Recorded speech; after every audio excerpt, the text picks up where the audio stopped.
वानर धर्म के रक्षक कभी धर्म के विरुद्ध नहीं होते। तुमने मुझे अपना भेद बताया, अब मेरा भेद भी सुनो। मेरा बल और निर्बलता, जीवन और मृत्यु सब मेरे ही पंखों में है। बहुत भोले हो पक्षी। मेरा असत्य सुनकर अपने सत्य का विवरण कर दिया।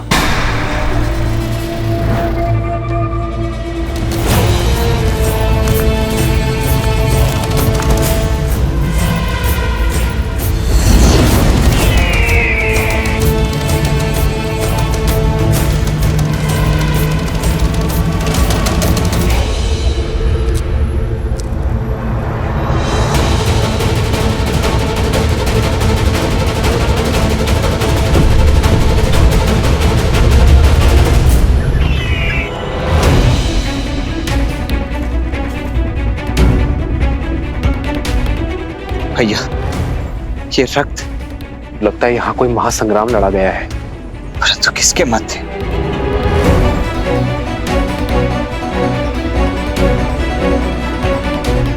वो देखिए भैया, रक्त के चिन्ह उस दिशा से आ रहे, हमें भी उसी दिशा में चलना चाहिए।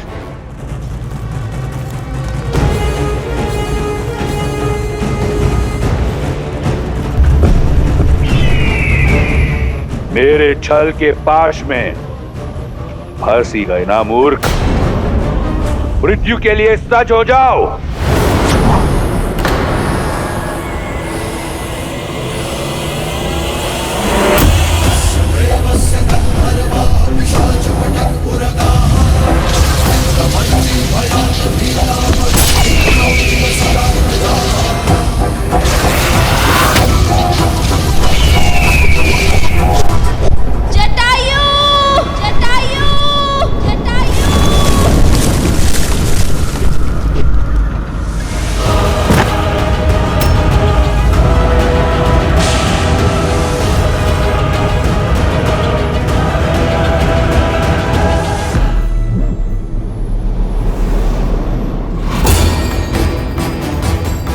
छल से एक वीर का अंत किया है तुमने, अपने बल का नहीं, अपनी दुर्बलता का प्रमाण दिया है तुमने रावण। ये प्रकृति साक्षी है मेरी। मेरे श्री राम आएंगे तुम्हारे पापों का अंत करने, तुम्हारा अंत करने। छल भी युद्ध नीति होती है सीता, और जहां मैं तुम्हें लेकर जा रहा हूं वहां यमराज भी पग नहीं धरता। समझ लो, सदा के लिए तुम लंकापति की हो चुकी हो। अब से रावण ही तुम्हारा राम है।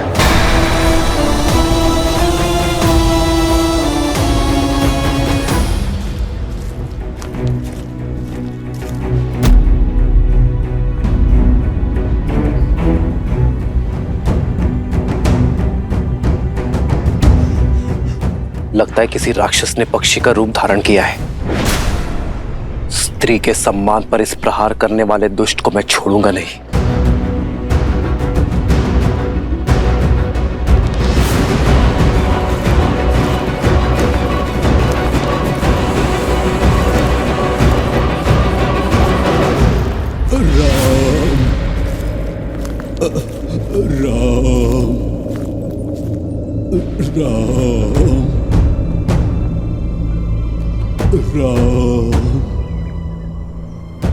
शीघ्र आओ लक्ष्मण। राम राम राम राम राम। ताछरी जटायु। राम ताछरी जटायु, उठिए ताछरी। ताछरी जटायु,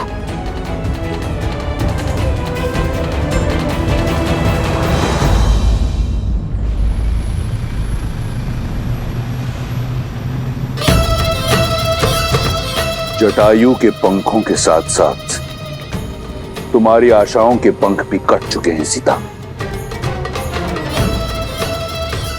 बुद्धिमान वो है जो समय की दिशा पहचाने।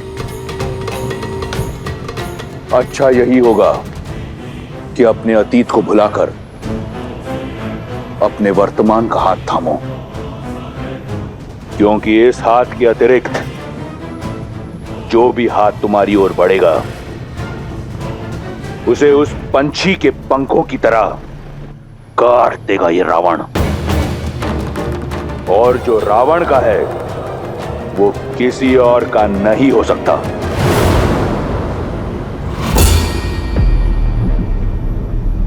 और जो मेरे राम का है वो उनसे कोई नहीं छीन सकता। तुम अपने बल से भले ही 10 लोग जीत सकते हो, किंतु सीता को कभी नहीं जीत सकते। रही बात मेरी आशा की, तो श्री राम पर मेरा विश्वास अटल है। वो अवश्य आएंगे मुझे खोजने, तुम्हारे पाश से मुझे मुक्त करने। बहुत भोली हो तुम सीता। तो सुनो, भविष्य तुम्हारे राम का तुम्हें ढूंढने तुम्हारे पीछे पीछे अवश्य आएगा तुम्हारा राम, परंतु उसके आगे उसकी असफलता चलेगी।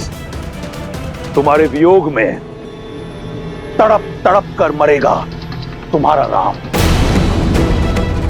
और धीरे धीरे तुम और ये संसार उसका नाम तक भुला देंगे। किसका? तुम्हारे राम का। क्योंकि ये संसार असफलता को स्मरण नहीं करता। इसलिए कहता हूं, मान लो मेरी बात, अन्यथा तुम कहां हो ये तो दूर, तुम्हारे साथ क्या हुआ इसकी भनक भी नहीं मिलेगी तुम्हारे राम को। भविष्य अपना सुन लो रावण। मेरे श्री राम आएंगे। जिस प्रकार घने मेघों को चीर कर सूर्य निकलता है, अपने अहंकार में मत, जिसे तुम कम आंकने की भूल कर रहे हो, जिसे तुम साधारण समझने का दुस्साहस कर रहे हो, वो मेरे श्री राम है, जो मुझे पाताल लोक से भी निकाल सकने में सक्षम।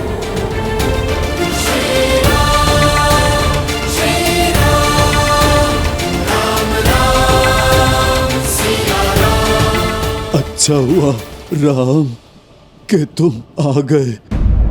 तुम्हारी ही प्रतीक्षा में मेरे प्राण अटके थे। आपके साथ किसने ये अनर्थ किया? ताजश्री, ये प्रहार किसने किया आप पर? मेरी पुत्री जैसी सीता के सम्मान पर क्षमा करना राम। प्रयास किया किंतु उसे रोक नहीं पाया, सफल नहीं हो पाया राम। वो मेरी पुत्री सीता को ले जाने में सफल हो गया। कौन ले गया मेरी सीता को? ताजश्री, उत्तर दीजिए। ताजश्री, ताजश्री उत्तर दीजिए। लक्ष्मण, लक्ष्मण की श्वास अब भी शेष है। शीघ्र ही वन में जाओ और रक्त रोकने में सक्षम जड़ी बूटियां लेकर आओ। जी भैया, थोड़ा जल भी ले आओ।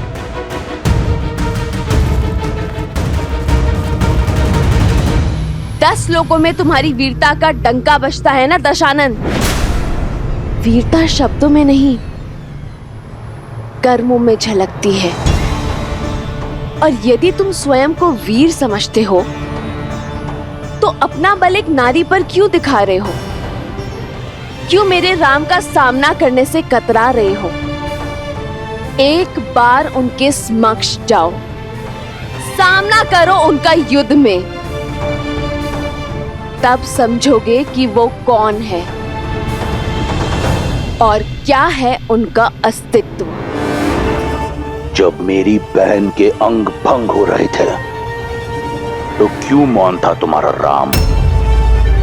युद्ध की केवल एक नीति है, एक लक्ष्य, विजय।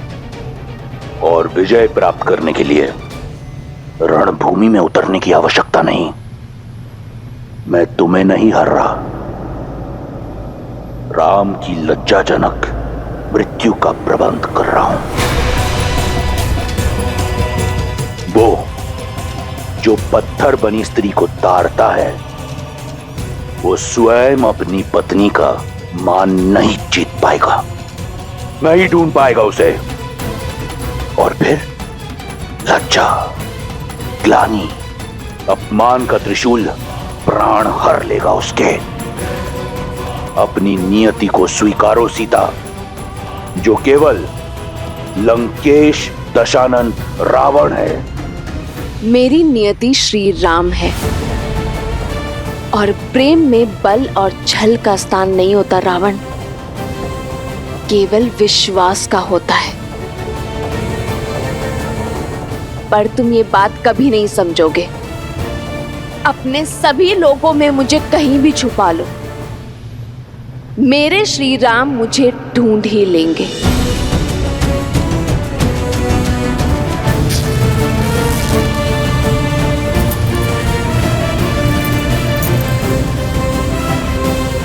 कर लो जो करना है।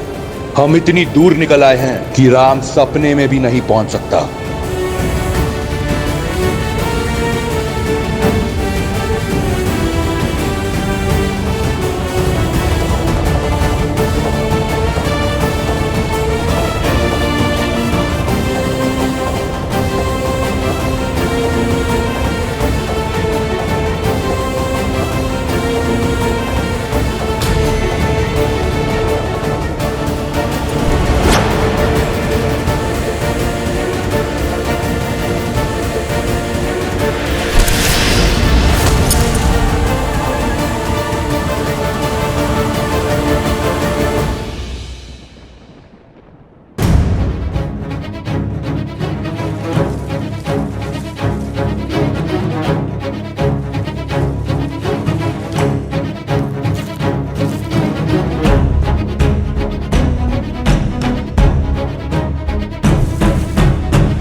आपने एक पिता होने का, एक मित्र होने का, एक धर्मात्मा होने का,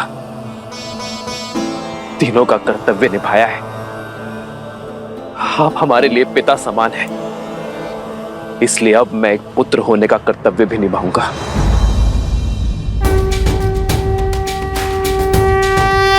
मैं धर्मात्मा दशरथ पुत्र रघुवंशी राम ये सौगंध लेता हूं कि रावण तीनों लोगों में कहीं भी छुपा हो, मैं उसे खोज निकालूंगा। आपके इस बलिदान का मेरी सीता के हरण का मूल्य चुकाना होगा उसे।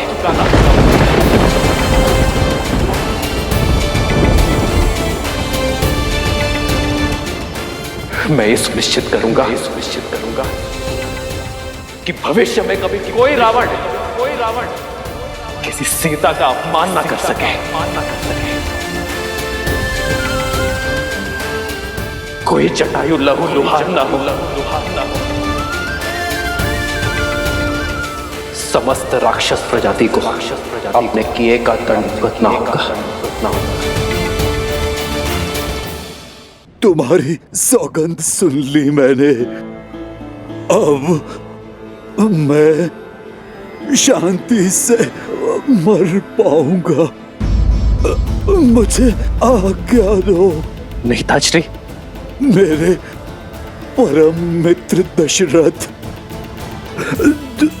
दूसरे लोक में मेरी प्रतीक्षा कर रहे होंगे। ताजश्री, मेरी आपसे एक विनती है। आप जब भी पिताश्री से मिले उन्हें यह मत बताइएगा कि सीता का हरण हो गया है। उनकी आत्मा को बहुत कष्ट होगा। मैं आपको वचन देता हूं कि रावण और उसकी समस्त राक्षस सेना परलोक में आकर मेरे पिताश्री के चरणों में गिरकर रघुकुल के अपमान की क्षमा मांगेगी। श्री राम श्री राम श्री राम श्री राम। जो तुमने कहा वही सत्य है। राम नाम सत्य है।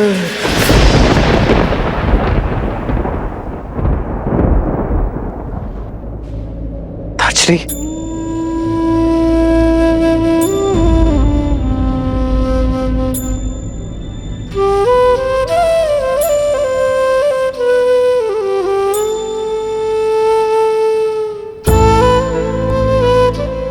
केवल स्वार्थ साधने वाले इस संसार में ताजश्री जैसे लोग विरले होते हैं, जो एक पर स्त्री के सम्मान की रक्षा के लिए अपने प्राणों का बलिदान करते हैं।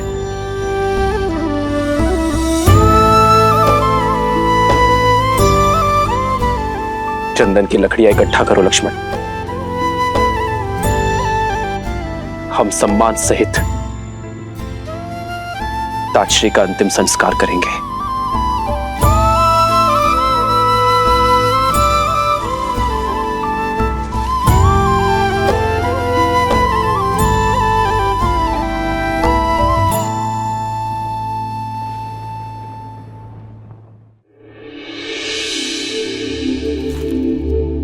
रुमा की कोई सूचना?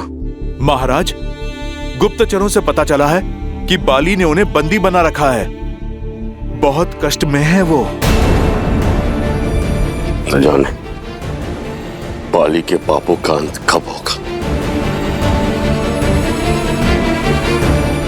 प्रणाम महाराज सुग्रीव।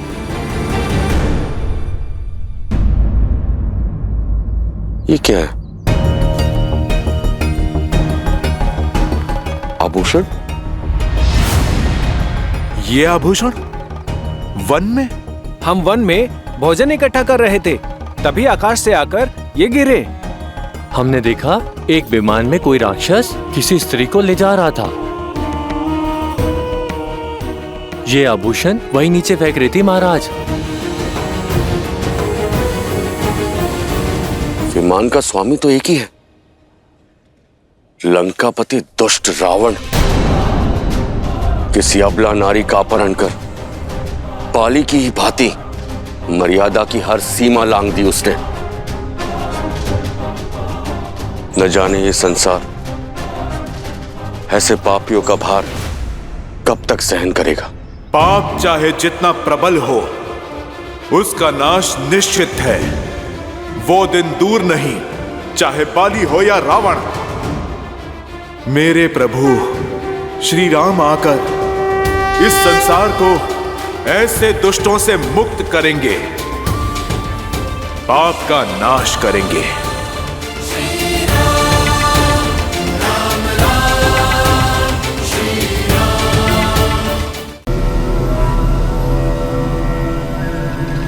और कोई आभूषण शेष है जिसे फेंककर राम को मार्ग दिखा सको? कहा था ना, तुम कहां हो ये जान भी नहीं पाएगा तुम्हारा राम। देखो इस विशाल सागर को कैसे पार करेगा तुम्हारा राम। ना दिशा का ज्ञान होगा और ना दूरी का। लंकेश के साम्राज्य में तुम्हारा स्वागत है सीता। पत्थरों की नहीं, शुद्ध स्वर्ण से बनी है मेरी लंका। यहां चारों ओर मेरे सैनिक पहरा देते हैं। यहां सागर भी मेरे आगे नतमस्तक है। क्या लगता है यहां आ पाएगा तुम्हारा राम? मुक्त कर पाएगा तुम्हें?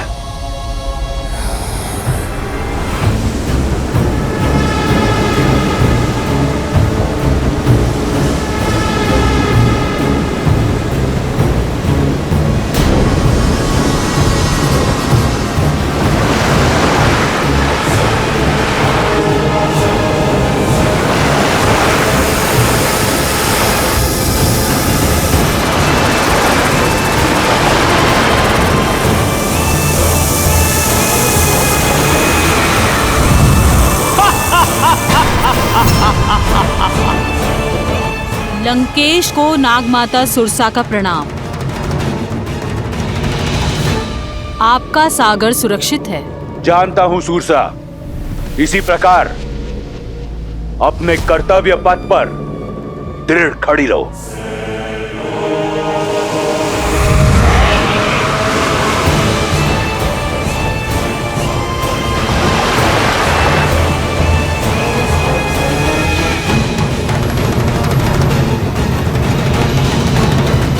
सूरसा है ये, जो आता है निगल जाती है। और जानती हो सीता, नाग जिसे निगलता है उसके अवशेष भी नहीं मिलते।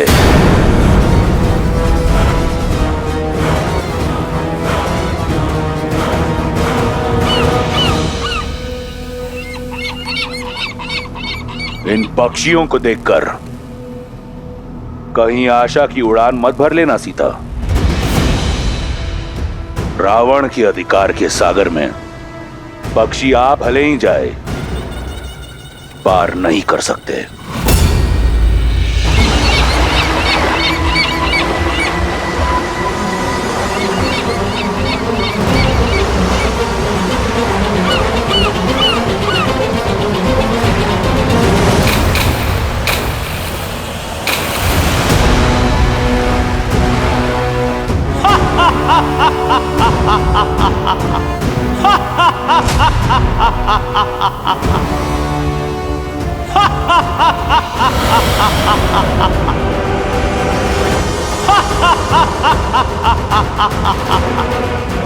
राहु की माता और आपकी दासी सिम्हिका का प्रणाम स्वीकार करे लंकेश।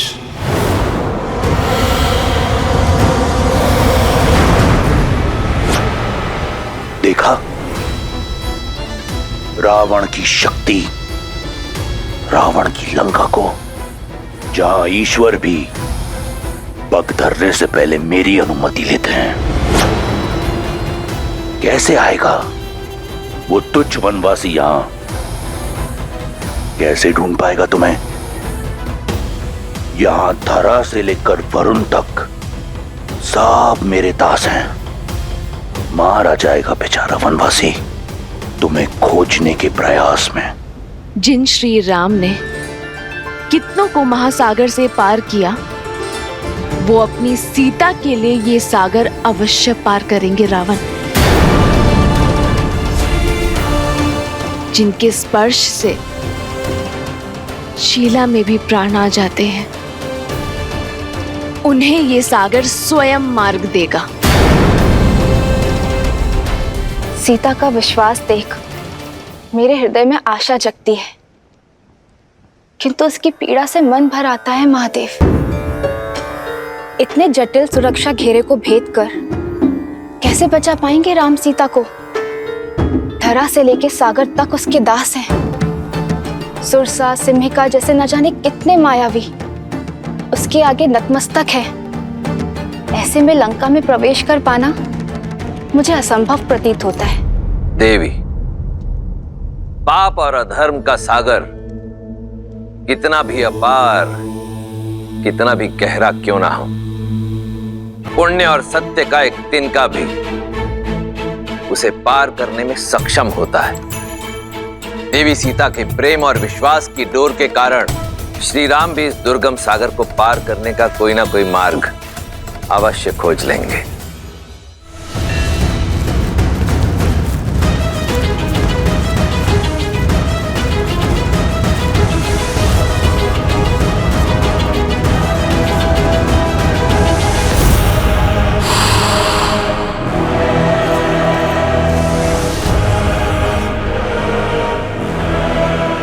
लक्ष्मण, हमें दूसरी ओर से जाना होगा।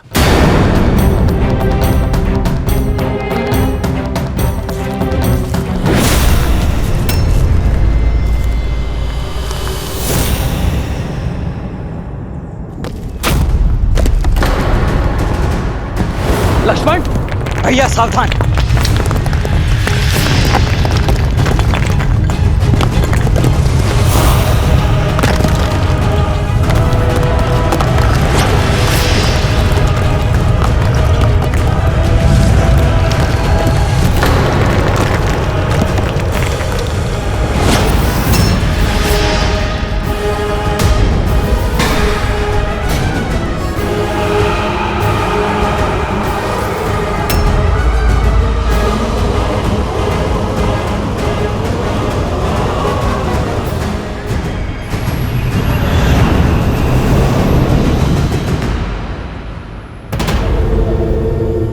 वन के दुखों का अंत हुआ। स्वर्ण लंका तुम्हें अनंत सुख और स्वागत देने को तत्पर है।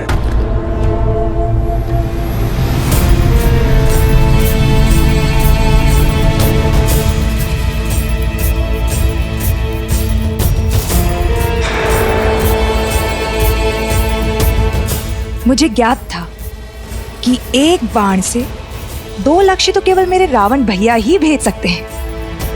मेरे और मेरे पुत्र के प्रतिशोध के साथ साथ उन्होंने अपना प्रतिकार भी ले लिया।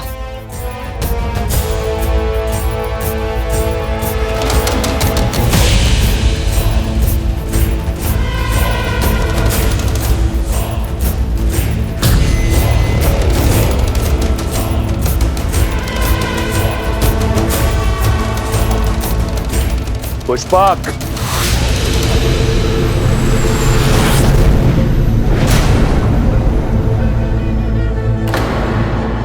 लंकेश कहाँ जा रहे हैं? पुष्पक,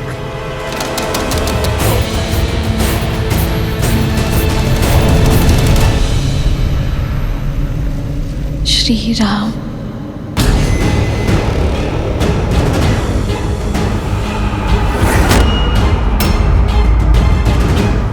मृत्यु की मार्ग पे जा रहे हो, ना चीख रहे हो, ना भय से कांप रहे हो। कौन हो तुम जिसको मेरा भय नहीं? भय भी स्वयं जिससे भयभीत है, वो तुमसे क्यों भयभीत होगा राक्षस? ठीक से देखो, ये वही हैं जिन्होंने सहस्त्र गजों की शक्ति से युक्त ताड़का का वध किया, अति बलशाली विराट का संहार किया, हर और दूषण समेत 14 सहस्त्र राक्षसों को काल का भोज बना दिया। तो जो सिंह का आखेट करते हैं, वो भला तुम जैसे मूषक से क्यों भयभीत होंगे? मेरा अंत करना सरल नहीं। मुझे तब मारोगे जब मेरी मुट्ठी खुलेगी, और मेरी मुट्ठी खुलेगी नहीं। भैया, इस समस्या का जड़ से ही अंत कर देते। किसने कहा कि हमें तुम्हारी मुट्ठी खोलनी है? हमें तो वो भुजा ही काट देनी है जिससे तुम्हारी मुट्ठी जुड़ी है।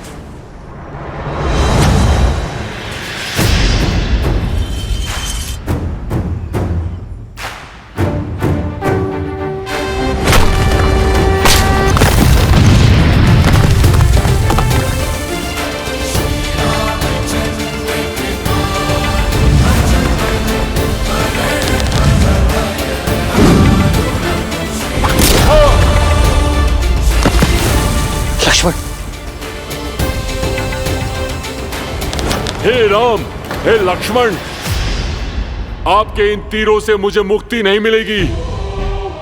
मेरे मोक्ष का मार्ग केवल मेरे अग्नि संस्कार है। तभी मुझे इस नारकीय जीवन से मुक्ति मिलेगी और तभी मैं आपको देवी सीता तक पहुंचने का मार्ग दिखा पाऊंगा।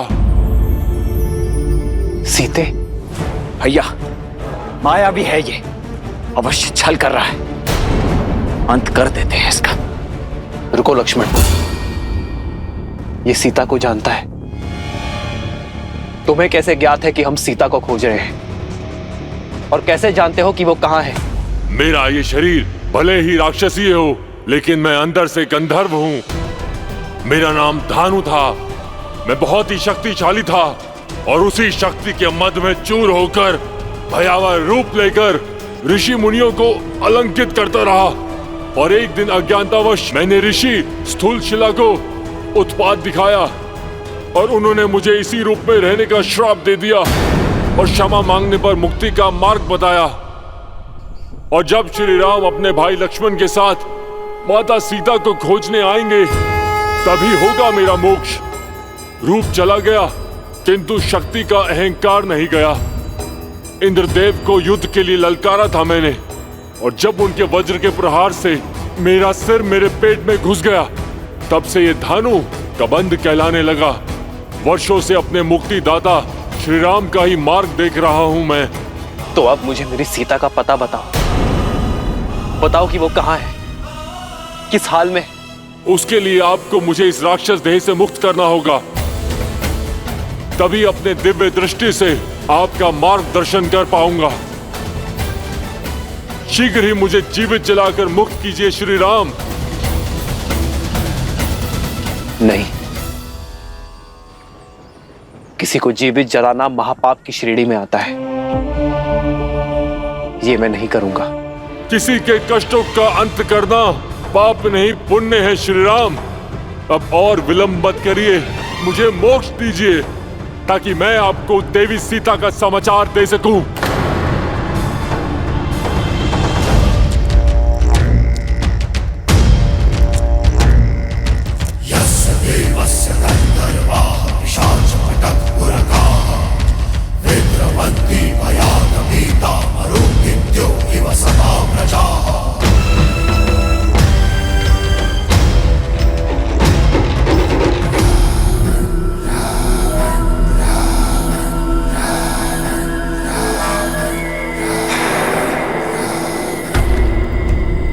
जिन मुखों पर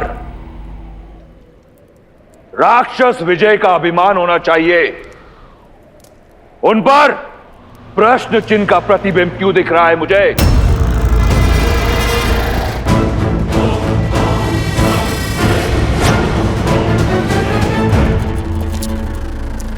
जब विजय का मूल्य विजय से बड़ा हो तो उसका तेज कम हो ही जाता है पिताश्री।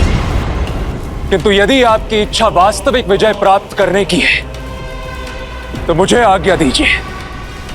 मैं राम और उसके भाई लक्ष्मण को अपने शौर्य से परास्त करके यहां आपके समक्ष बंदी बनाकर लाता हूं।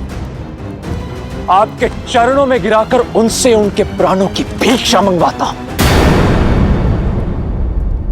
किंतु एक शक्तिहीन एकाकी स्त्री को यूं छल से विवश करना,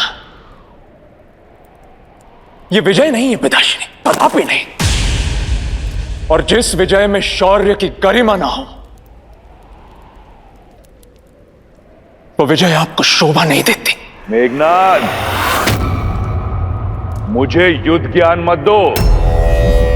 साम, दाम, दंड, एक सभी ज्ञानों का ज्ञाता हूं मैं। तुम्हारे जन्म की किलकारी से बहुत पहले रावण की विजय का डंका बजता आया है। इस राक्षस साम्राज्य को स्थापित करने के लिए न जाने कितने युद्ध लड़े हैं मैंने, परंतु सारे युद्ध युद्ध भूमि में नहीं लड़े जाते।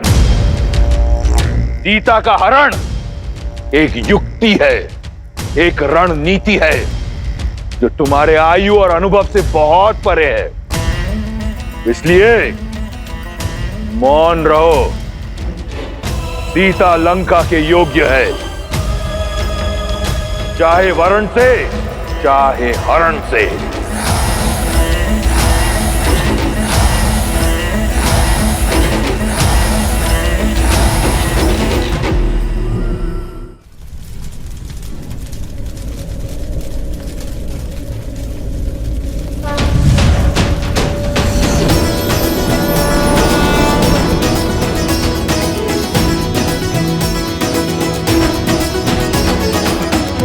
मुझे मुक्त करने के लिए धन्यवाद रघुनंदन। अब मेरी सीता की क्या सूचना दे सकते हैं आप? श्री राम, वो दुष्ट रावण माता सीता को दक्षिण की ओर लेके गया है और वो वहां पर लेके गया है जहां पर मेरी दिव्य दृष्टि भी नहीं पहुंच सकती। किंतु इतना अवश्य देख सकता हूं कि आप जिस मार्ग पर जाएंगे वहां पर आपको समर्थन और समर्पण दोनों ही प्राप्त होंगे। आप ऋषिमुख पर्वत पर जाइए, वहां पर आपको वानरराज सुग्रीव मिलेंगे जो आपको सीता माता तक पहुंचाने में आपकी सहायता करेंगे। और ये ऋषिमुख पर्वत जाने का मार्ग? आप पंपा सरोवर की ओर जाइए, वहां ऋषि मतंग का आश्रम आएगा। वहां महातपस्विनी शबरी वर्षों से आपकी प्रतीक्षा कर रही हैं।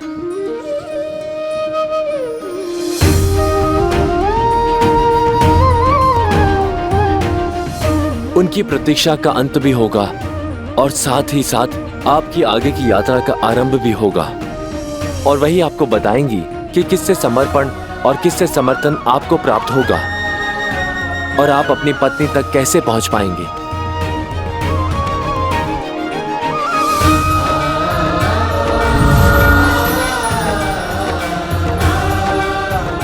लक्ष्मण, हमें शीघ्र अतिशीघ्र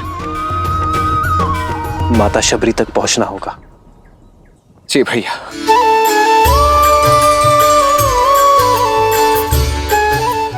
मेरे राम।